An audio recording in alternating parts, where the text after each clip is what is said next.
Hi everyone and welcome back to Maths with Sukirti Gaur YouTube channel. So in this video we are going to start with question number 3 of exercise 13.8 class 9th Maths NCERT book और ये है chapter surface area and volume से. So finally हम हैं last exercise of this chapter. Let us start with reading this question. The diameter of a metallic ball is 4.2 centimeter. What is the mass of the ball if the density of the metal is 8.9 gram per centimeter cube? तो इसमें हमें निकालना है basically mass of the ball, है ना.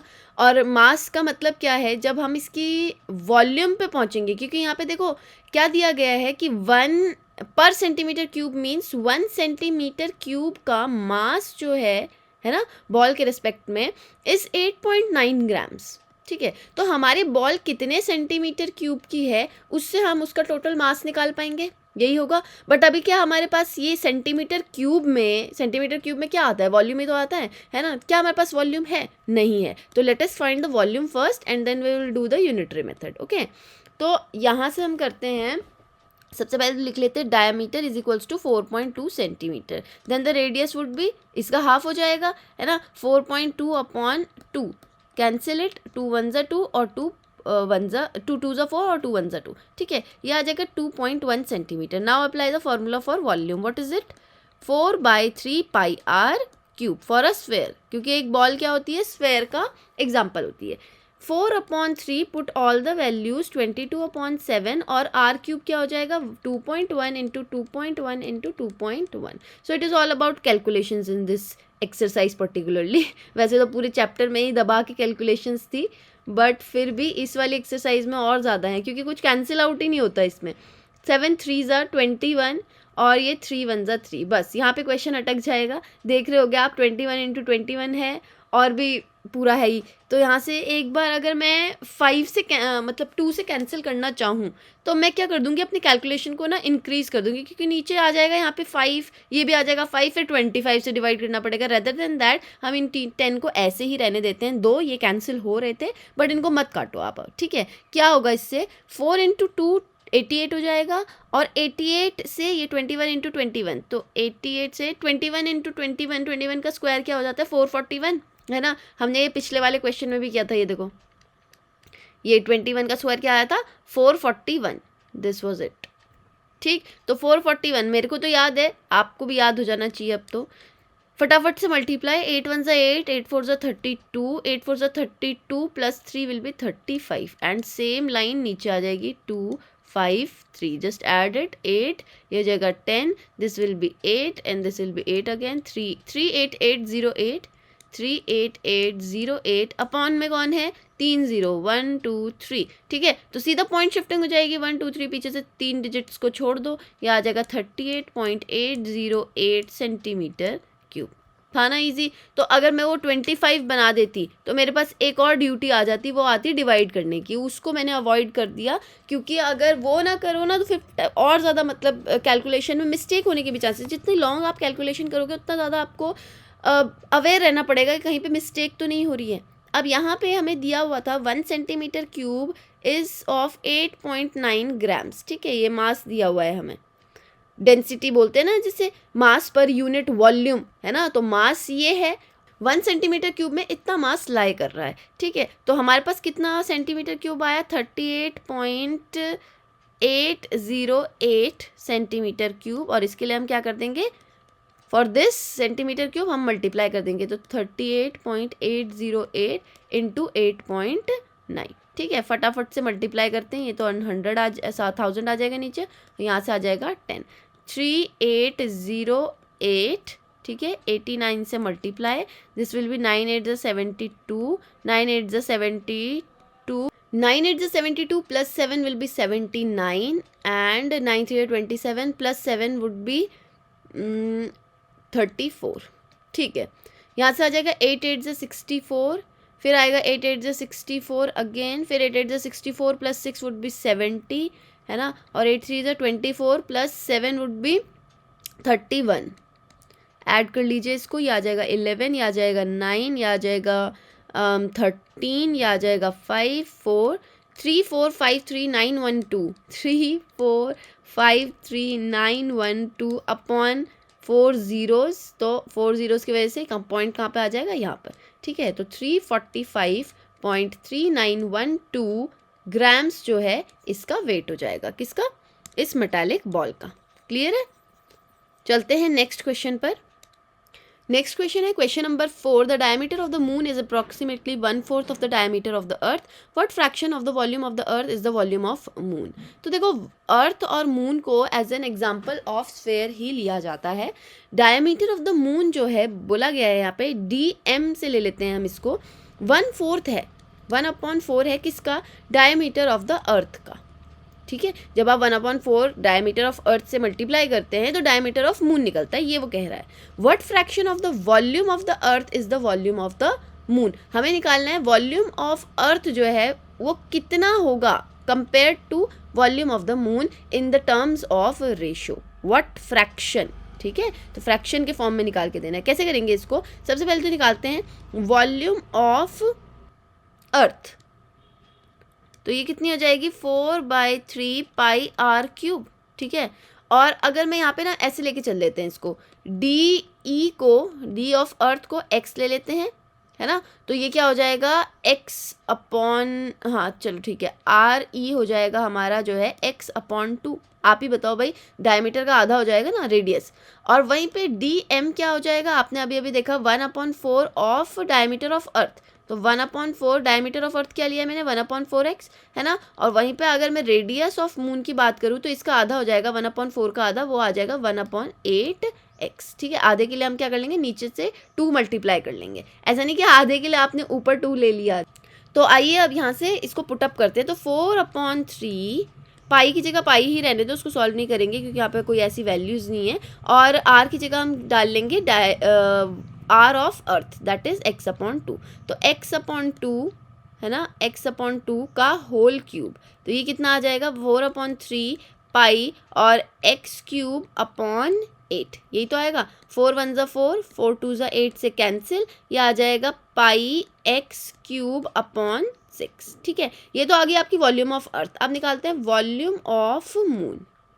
तो volume of moon के लिए भी सेम फॉर्मूला लगेगा, 4/3 पाई r³। तो यहाँ से अगेन 4/3 पाई को एज इट इज़ रहने दो, r³ की जगह हम क्या लगा लेंगे, 1/8 का क्यूब, 1/8x का क्यूब।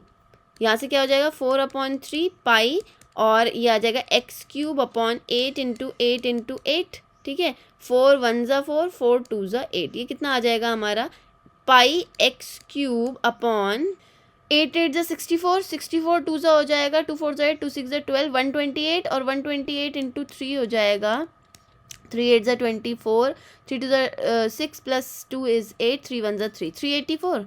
ठीक है, या फिर एक काम करते हैं ना, इसको मल्टीप्लाई नहीं करते, क्यों बताओ, अभी बताती हूँ मैं आपको। यहाँ से इसको एज इट इज़ रहने दो, 3 × 8 × 8 × 2। ठीक है, इसका फ़ायदा मिलेगा हमें कैसे, क्योंकि अब हमें क्या निकालना है, अब हमें रेशो निकालना है। What fraction of volume of earth is the volume of moon. तो यहाँ पे क्या फ्रैक्शन वॉल्यूम ऑफ अर्थ का जो है वॉल्यूम ऑफ मून है, तो वॉल्यूम ऑफ मून को जो है हमें न्यूमरेटर में रखना पड़ेगा, क्योंकि जिसके लिए पूछा गया है कि what fraction of volume of earth, मतलब इसको हमें क्या निकालना है, एज अ टोटल लेके चलना है। वॉल्यूम ऑफ अर्थ को टोटल लेके चलना है, तो टोटल हमेशा कहाँ आता है, डिनोमिनेटर में। ठीक है, तो वॉल्यूम ऑफ मून की जगह आप ये वाला डाल लो, पाई x³/3 × 8 × 8 × 2, और वॉल्यूम ऑफ अर्थ की जगह क्या डाल लेंगे, पाई x³/6। ठीक है, इसको सॉल्व करते हैं, पाई x³/3 × 8 × 8 × 2, और मल्टीप्लाई बाय 6 ऊपर चला गया, रेसिप्रोकल है ना, यहाँ से ये कैंसिल हो जाएगा, ये 6 1 ज़ा 6, 6 1 ज़ा 6 नहीं, 3 2 ज़ा 6 कर लेते हैं, 3 1 ज़ा 3 कर लेते हैं, 2 1 ज़ा 2 कर लेते हैं, और 2 1 ज़ा 2 कर लेते हैं। तो ये क्या आ रहा है 1/64। तो बस ये पार्ट दिस रेशियो के फॉर्म में नहीं लिखना है, सॉरी, क्या है, वॉल्यूम ऑफ मून जो है, वॉल्यूम ऑफ मून जो है वो क्या है, 1/64 पार्ट ऑफ द अर्थ है, क्योंकि 1/64 पार्ट ऑफ अर्थ करने पर ही वॉल्यूम ऑफ मून बनेगा। ठीक है, ये यहाँ पे वॉल्यूम ऑफ अर्थ लिख देते हैं। क्लियर है, तो 1/64 यहाँ पे क्या आ जाएगा, हमारा फ्रैक्शन आ जाएगा। ये बात याद रखना कि जैसे इन्होंने ये क्वेश्चन पूछा था ना कि what fraction of the volume of earth, तो व्हाट फ्रैक्शन मतलब कि ये जो वॉल्यूम ऑफ अर्थ है ये एज अ टोटल ट्रीट किया जा रहा है, is the volume of moon. Volume of moon को हमने कहाँ रखा है, न्यूमरेटर पे रखा है, in respect of this volume of earth. Clear है? तो कंफ्यूज नहीं होना है, 2-4 क्वेश्चंस आप और ऐसे ढूंढ सकते हैं, आपने आप प्रैक्टिस कर सकते हैं, आपको और अच्छे से क्लियर हो जाएगा। बस ये बात याद रखिए, जैसे मैं यहाँ पे सॉल्व कर रही थी तो कोई फ़ायदा नहीं था उसका सॉल्व करने का, ये बहुत छोटी वैल्यू थी तो मैंने सॉल्व कर ली। क्लियर है? क्योंकि यहाँ पे आके तो इसने पूरा का पूरा कैंसिल ही होना है। चलते हैं नेक्स्ट क्वेश्चन पर, क्वेश्चन नंबर 5। हाँ जी, तो how many litres of milk can a hemispherical bowl of diameter 10.5 centimetre hold. तो ये तो बहुत ही सिंपल सी बात है कि भाई एक बोल है ना, हेमिस्फेरिकल बोल है, ये कितना जो है मिल्क क्या कर पाएगी, होल्ड कर पाएगी। तो ये सेंटीमीटर के फॉर्म्स में आएगा, उसको हम लीटर्स में निकाल लेंगे। चलो स्टार्ट करते हैं पहले वॉल्यूम से। तो volume is equals to 2/3 pi r cube. Why? Because it is a hemispherical. Now diameter was given as 10.5 centimetre, तो रेडियस क्या हो जाएगा, रेडियस हो जाएगा 10.5/2। सिंपल, सॉल्व नहीं करो अभी, ठीक है, क्योंकि आगे जाके कटना ही है उसने। 2/3 पाई की जगह 22/7 और आर की जगह 10.5/2, 10.5/2 एंड 10.5/2। ठीक है, यहाँ से ये आ जाएगा आपका, ये हटा लो, 0 0 लगा देते हैं, ये 0 आ जाएगा। कुछ करते हैं इसका, 5 4 ज़ा 20, 5 2 ज़ा 10, 5 1 ज़ा 5। ठीक है, ये 2 2 ज़ा 4, 2 1 ज़ा 2, 2 1 ज़ा 2, 2 11 ज़ा। आप ये देख लो कि मैंने बाकी के जीरोस पे अभी कुछ भी छेड़ाखानी नहीं की है। क्लियर? 3 1 ज़ा 3, 3 7 ज़ा 21 और 7 से ये कैंसिल। तो ये पूरा का पूरा पार्ट एज इट इज़ बच रहा है। तो ध्यान दे के आप कैलकुलेशन करेंगे, 11 इंटू 105 इंटू 105 अपॉन 20 इंटू 20, ये आ रहा है। हमें क्या करना था, अच्छा लीटर्स ऑफ मिल्क निकालना है। तो ये आया हमारा सेंटीमीटर क्यूब।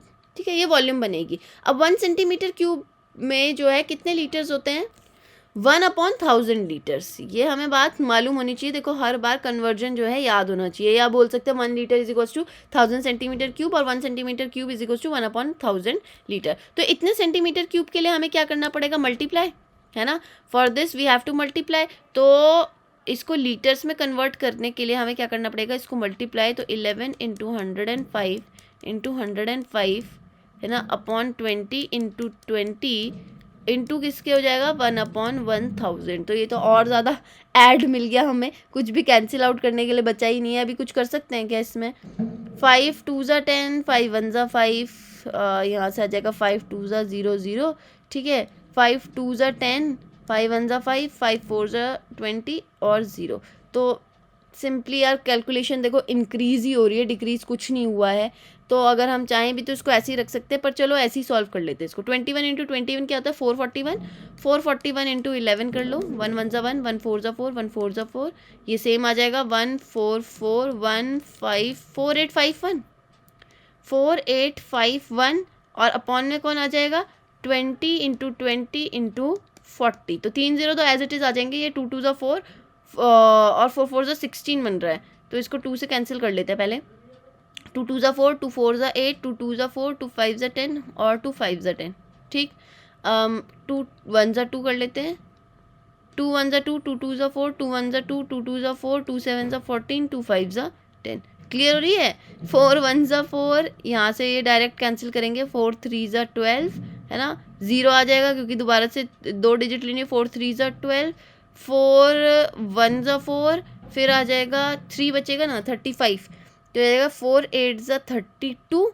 ठीक है, 3 बचेगा, 4 7 ज़ा 28, 4 5 ज़ा 20। तो ये अभी तक क्या बन रहा है, 303.1875 और अपॉन में भूलिएगा नहीं 1000 भी है, तो ये और ज़्यादा शिफ्ट हो जाएगा, 30.3031875 ये आ जाएगा लीटर्स। तो आपको कैलकुलेशन के लिए बहुत ज़्यादा ध्यान देना है। कैलकुलेशन मैं आपको बार बार बोल रही हूँ, जितनी प्रैक्टिस करोगे उतना ज़्यादा अच्छी होती जाएगी। ऐसा कुछ भी नहीं है, ध्यान दे के आपको करना पड़ेगा तो इजीली आंसर आएगा। ये नहीं कि आप ये सोच के बैठ जाएं अरे ये तो इतना ज़्यादा मुश्किल जा रहा है, कौन इस चीज़ को करे, छोड़ो परे हम तो कुछ और कर लेते हैं। ठीक है, छोड़ना नहीं है किसी भी क्वेश्चन को। तो यहाँ पे ये क्वेश्चन नंबर 5 भी खत्म हो गया है. हम स्टार्ट करेंगे next question in next video. If you have understood all the solutions, please like the video. If you haven't subscribed the channel yet, please subscribe to the channel. Also hit the bell icon so that you never miss any update. If you have any query regarding these questions or any another question to ask, please comment me in the comment box. Till then, take care. Bye bye.